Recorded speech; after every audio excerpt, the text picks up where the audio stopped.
Салам достор, сиздер менен Кыргыз Топ каналы. Бүгүн сиздер менен кыздар тууралуу билүү керек болгон фактылар менен таанышабыз. Видеону баштай электе кыздар жөнүндө кандай фактыларды билесиз? Комментарийге жазып калтырыңыз. Биз баштадык анда эмесе.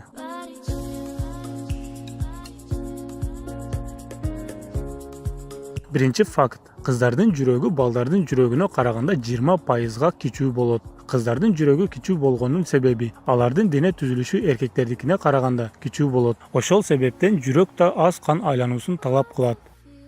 Экинчи факт. Кыздар эркектерге караганда 15-20 жылга көп жашайт. Мунун себеби эркек кишилердин көп спирттик ичимдиктерди жана тамеки жана башка мас кылуучу нерселерди кабыл кылгандыгы болуп саналат. Үчүнчү факт. Кыздардын организми эркектердин организмине караганда спирттик ичимдиктерди анча көтөрө албай, бат эле мас болуп калат. Мунун себеби кыздардын организминде суусу аз экендиги. Ошондуктан кыздарга спирттик ичимдиктерди ичүүнү сунуштабайбыз.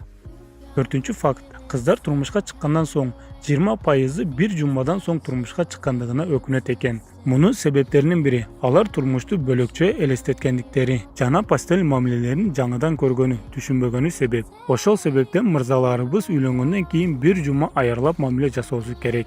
Акыркы фактыга да жетип келдик. Сиздер жогоруда айтылган фактылардан канчасын билет экенсиз? Комментарийге жазып калтырыңыз. Анда 5-чи факт. Кыздардын бакыты алардын сулуулугуна байланыштуу болот. Статистика боюнча өтө сулуу кыздар 25 жаштан кийин өздөрүнүн бакытын таба алышпайт экен. Мунун себептери 16-дан 25 жашка чейин өтө сулуу кыздарга сунуштар көп түшкөндүктөн таңдоону ирет көрүшпөйт. Жана ар дайым ушундай бойдон калам деген ойдо жүрө беришет. Ал эми ошол эле кезде орто сулуулуктагы кыздар 25 жашка чейин турмушка чыгып бактыларын табат экен. Мына биздин видео аягына жетип калды. Эгер ушул видеого 300 класс чогулса, кыздар жөнүндө дагы 5 сырдуу фактыларды айтып беребиз. Кийинки видеолорду калтырбай көрүү үчүн каналга жазылып, каналдагы калган кызыктуу видеолорду да көрүңүз. Кийинки видеого чейин аман туруңуздар.